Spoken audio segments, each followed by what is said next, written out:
नाज़रीन, कुछ बात डिसीजन मेकिंग की भी करेंगे और पहले क्योंकि अगले हफ्ते एक्सपेक्टेड है कि जो चीनी कमीशन है उसने जो फोरेंसिक एनालिसिस करना था उसकी रिपोर्ट आनी है और अब जब वुज़रा की पेशी हो रही है तो लग ये रहा है कि जो 16 मार्च 2020 को टर्म्स ऑफ रेफरेंस इस कमीशन को दिए गए थे उस हवाले से भी काम हो रहा है, क्योंकि पहली रिपोर्ट में ये वाले किरदार आइडेंटिफाई नहीं हुए। जब असद उमर साहब पेश हुए, आज रज़ाक दाऊद साहब पेश हुए, वज़ीर आला पंजाब पेश हुए, वज़ीर आला पंजाब ने कहा जी जो रिपोर्ट हुआ है कि मैंने तो जो वफाक का फैसला था उस हवाले से ही सब्सिडी दी है एंड उसके मुताबिक। तो आज चंद डॉक्यूमेंट्स देखते हैं और फैसला साजी समझने की कोशिश करते हैं कि क्या ये फैसले चेंज हुए। और जब कमीशन कहता है अपनी पहली रिपोर्ट में कि जी सियासी असर रसूख इस्तेमाल हुआ, शुगर लॉबी ने अपना असर रसूख इस्तेमाल किया, तो क्या वो डॉक्यूमेंट से जाहिर होता है और क्या वो लोग आइडेंटिफाई होंगे। शुगर एडवाइजरी बोर्ड के अगर आप मिनट्स देखें सितंबर 13, 2019 के, तो उसके पैराग्राफ 6 में बड़ा वाज़ेह लिखा हुआ है कि secretary ministry of industries and production, उन्होंने कहा कि ये सही टाइम नहीं है कि हम एक्सपोर्ट्स की इस वक्त इजाज़त दें, क्योंकि डोमेस्टिक मार्केट में जो कीमतें हैं चीनी की वो बढ़ रही हैं और जो रिमेनिंग बैलेंस था from already exports allowed by ECC in 2018-19, he further suggested that we should hold another meeting of sugar advisory board at the start of next month for further deliberation.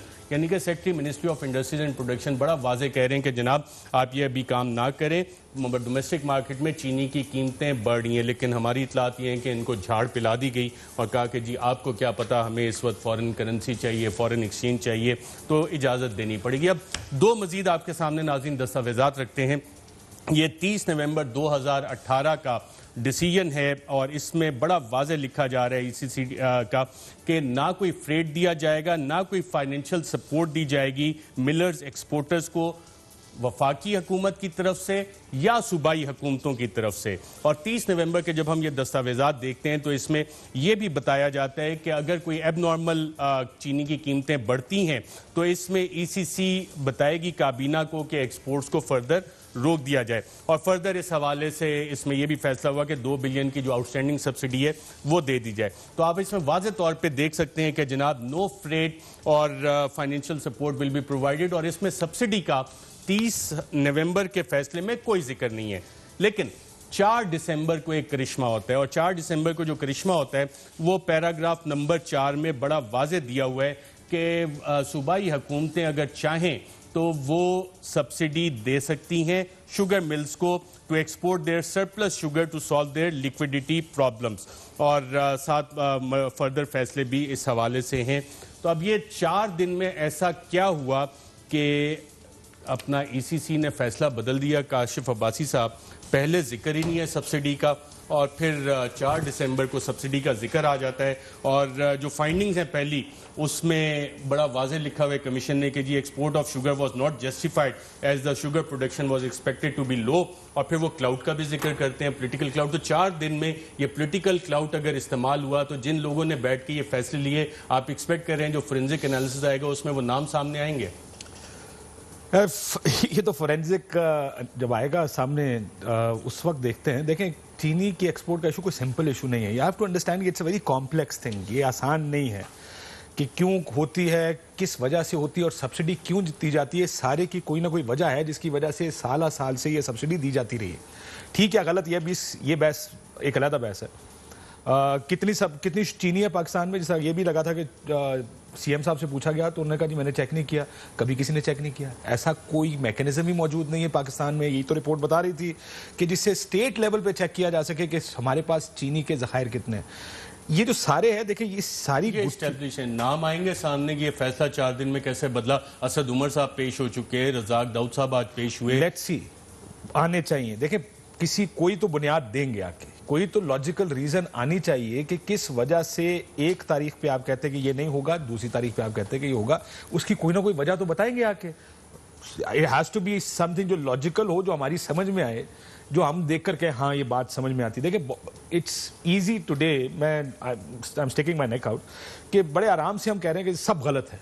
सब गलत है तो नहीं, commission कह रहा है। Commission ने बहुत सी चीजें कही है ना, और ठीक कही है बहुत सी चीजें। बहुत सी चीजें तो हमारे लिए बड़ी नई थी जो कमीशन ने चीनी और आटे के बारे में कहा।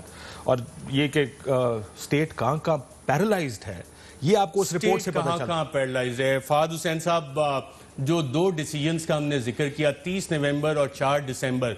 30 नवंबर के फैसले में सब्सिडी का कोई जिक्र नहीं, 4 दिसंबर में सब्सिडी आ जाती है। उससे पहले शुगर एडवाइजरी बोर्ड में सेक्रेटरी साहब कहते हैं कि जी डोमेस्टिक प्राइसेस बढ़ रही हैं तो एक्सपोर्ट ना करें।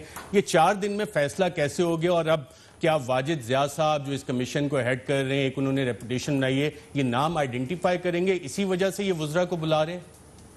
देखिए अरशद, मेरा ख्याल है जिस तरीके से आपने इसको आइडेंटिफाई किया और फ्रेम किया है वो दुरुस्त है, क्योंकि काशिफ जो कह रहे थे कि कॉम्प्लिकेटेड सारा मामला है, लेकिन जो ये प्रेजेंट स्कैंडल है इसको अगर आप देखें तो एक्चुअली कॉम्प्लिकेटेड नहीं है, इसको सिंप्लीफाई करते हैं। 3 बुनियादी चीजें हैं जो मुझे समझ आ रही हैं।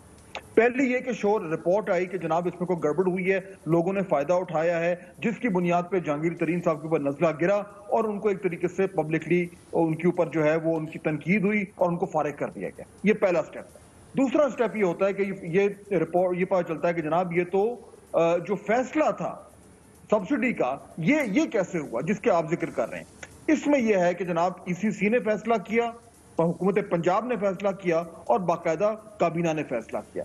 और तीसरी चीज ये है कि उस फैसले के बाद जो एक्चुअल एक्सपोर्ट हुई है चीनी, उसमें कहीं गड़बड़ तो नहीं हुई है, होर्डिंग हुई है, एक्सपोर्ट का सर्टिफिकेट दिखा के चीनी वापस आ गई है, क्या हुआ है? अब देखिए इसमें हमने फैसला करना है कि फॉरेंसिक्स जो है वो 2 चीजें, इस रिपोर्ट में 2 चीजें आनी है। पहली बात, जो फैसले किए हैं कैबिनेट ने, वफाक ने और पंजाब ने, क्या वो गलत थे? और अगर गलत थे तो कौन जिम्मेदार है? और दूसरी चीज ये कि फैसले के बाद जो मिल ओनर्स हैं उन्होंने कोई इलीगल काम किया है, खाली सब्सिडी लेना इलीगल नहीं है, वो तो उनको अलाउड था, उसके बाद अगर कोई लीगल काम किया है तो फिर उनके खिलाफ। तो ये 2 बुनियादी फैसलों पे लोगों की निशानदेही होनी चाहिए और उनको सजा मिलनी चाहिए। राइट, अच्छा ये भी था कि अगर देखिए मैं फाद साहब से चलें अग्री करते हो, थोड़ा सा अगर डिसएग्री कर लो। देखिए पहला फैसला ये देखना है कि क्या एक्सपोर्ट का फैसला ठीक है या गलत, पहले तो ये देखना है। और वो उसकी बुनियाद फाइंडिंग्स में the export of sugar was not justified, ये कमेटी ने कहा है। कौन सी कमेटी ने? जो शुगर इंक्वायरी रिपोर्ट है, साहब ये फरमा रहे हैं, report of the inquiry committee constituted by the prime minister of Pakistan, उसकी फाइंडिंग में पैराग्राफ 57A1 अरशद उमर साहब ये फरमा रहे हैं कि पाकिस्तान में एक्सेस चीनी थी। अगर तो एक हद तक एक्सेस शुगर है पाकिस्तान में, फिर तो एक्सपोर्ट होगी। उसकी वजह क्या है? देखिए नुकसान आप असद उमर साहब से ये नहीं पूछना चाहिए कि आपने एक छोटा सा इसी से लिंक सवाल है, आपने क्योंकि असद उमर साहब का हवाला दिया, तो जिस वक्त ये फैसले हो रहे थे उस वक्त तो असद उमर साहब फाइनेंस मिनिस्टर थे, और जो 30 नवंबर और 4 दिसंबर उस वक्त तो 2018 असद उमर साहब ही थे इन दोनों फैसलों में। तो असद उमर साहब को ये नहीं बताना चाहिए कि 4 दिन में ये क्या हुआ? देखिए मैं आपसे ये कह रहा हूं ना कि देखिए आपको ब्रेकडाउन सिर्फ ये नहीं कि एक रिपोर्ट आपके सामने है, आप उसका एक पैराग्राफ पढ़े जो कि ठीक है ये रिपोर्ट का व्यू है कि नहीं होना चाहिए। मैं ये जानना चाहता हूं कि एक्सपोर्ट किस सूरत में होती है। अगर आपके पास 4 लाख 5 लाख टन चीनी पाकिस्तान में पड़ी होगी एक्सेस, तो जो आपकी शुगर मिल मालकान है वो क्रशिंग नहीं करेगा, वो कहेगा मैं किस लिए करूं, मेरे पास तो शुगर ऑलरेडी स्टॉक में पड़ी है। जो आपका फार्मर गन्ना लेके घूम रहा है उसका गन्ना कौन खरीदेगा? देखिए ये इतनी सिंपल बात नहीं जितनी, अगर तो सुन ले I understand you already have a view but understand what I am saying. अगर चीनी इस हद तक एक्सेस नहीं थी फिर एक्सपोर्ट का फैसला ही गलत है।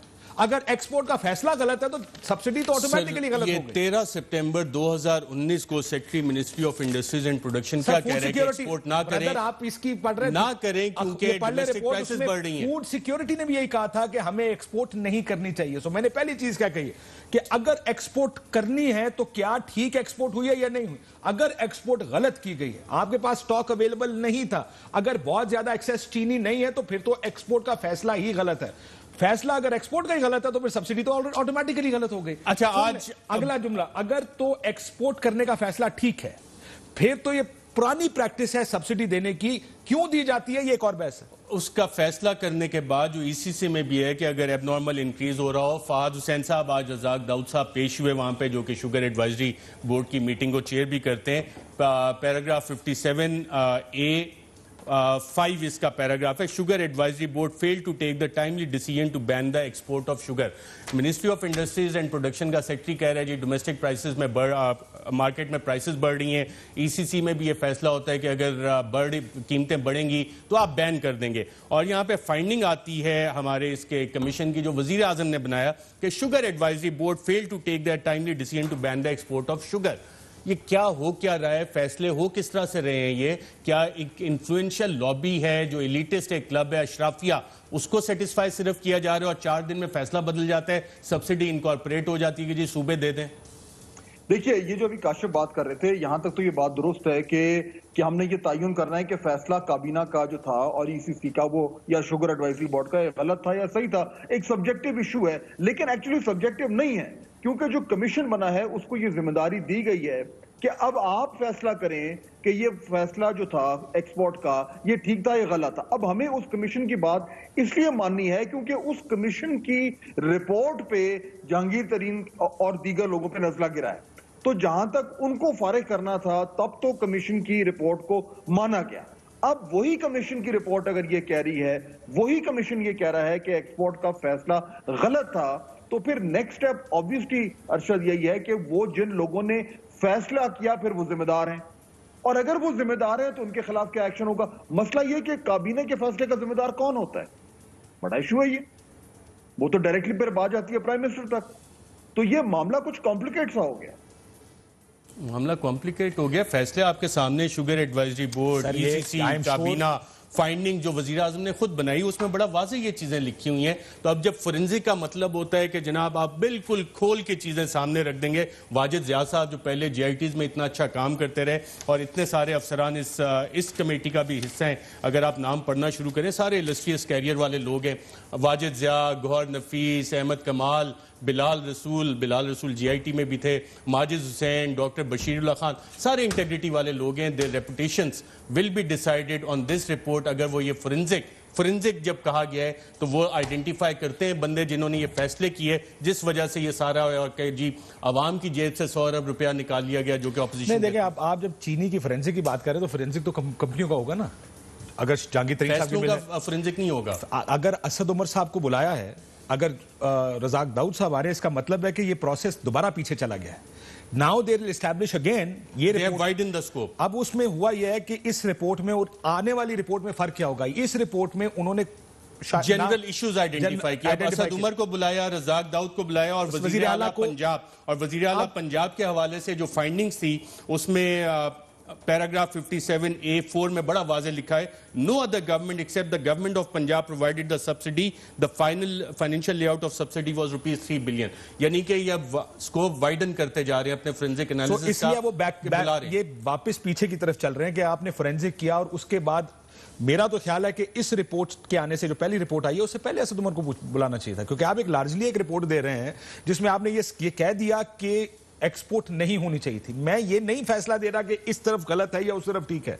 All I am saying is the first thing that needs to be established is कि वफाकी वजीर ये कह रहा है, मेरे पास मुझे जो रिपोर्ट दी गई है उसमें ये report of the inquiry constituted by the prime minister of Pakistan, वजीर आजम ने बनाई है और इतने सारे नहीं, इंडिया के वजीर आजम ने बनाई होगी, पाकिस्तान के वजीर आजम ने 6 उसमें पाकिस्तान के टॉप इन्वेस्टिगेटर्स उन्होंने डाले, वो इसीलिए ना कि जनाब ये फैसले किसने किए, वजीर आजम को मिसलीड किया गया। क्या हुआ? प्रॉब्लम ये है कि सबसे पहले मैं क्या कह रहा हूं, मैं ये कह रहा हूं कि इस रिपोर्ट ने कहा कि शुगर शॉर्ट थी।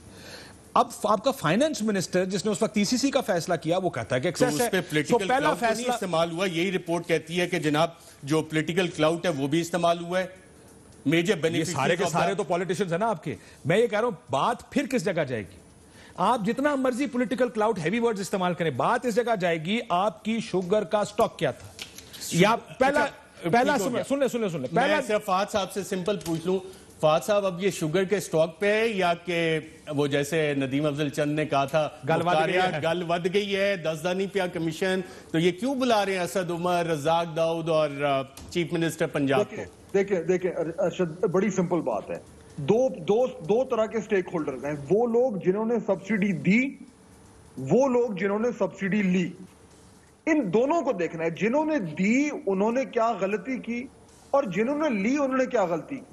जिन्होंने ली उनके नाम तो आ गए, वो तमाम जो है वो मिल ओनर्स हैं जिनमें सरे फहरिस्त जहांगीर तरीन है, और उनको पहले से गिल्टी ठहरा दिया गया पहली रिपोर्ट में कि इन्होंने तो फायदा उठाया है, उनका तो पब्लिक ट्रायल कर दिया गया। अब सवाल यह है कि जिन्होंने सब्सिडी दी उनकी पूछताछ हो रही है कि आपने किन बुनियादों पे दी। बिल्कुल और उसका जवाब आना सही, यानी पड़ेगा। कि देने वाले से भी पूछा जा रहा है कि एक सरकारी फैसला है, हुकूमती फैसला है, हुकूमती फैसला होगा तो बिजनेसमैन तो उससे बेनिफिट करेगा, लेकिन फैसला करने वालों ने फैसला कैसे किया? आप ये कहना चाह रहे हैं कि उनकी पूछताछ और वो ज्यादा जरूरी है कि आइडेंटिफाई हो?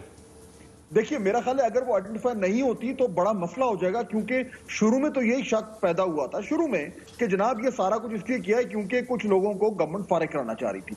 अब ये स्कोप इसका एक्सपैंड हो गया है। मुझे नहीं मालूम कि जो ओरिजिनल इंटेंशन थी उसमें उनके जहन में ये ख्याल था कि जब इसका स्कोप एक्सपैंड होगा तो इसका दायरा कार कहां तक जाएगा, लेकिन अब क्योंकि चला गया है और अब इसमें अगर कुछ ना निकला तो जाहिर बात है जो पहली रिपोर्ट थी अगर ना निकला तो फिर जो कमीशन में यकीनन वहां भी सवालात उठेंगे। फाइनल रिपोर्ट अगले हफ्ते एक्सपेक्टेड। नाज़रीन, यहाँ पे एक वक्फा लेंगे और कोरोना के हवाले से 26 फरवरी को पहला केस आइडेंटिफाई हुआ।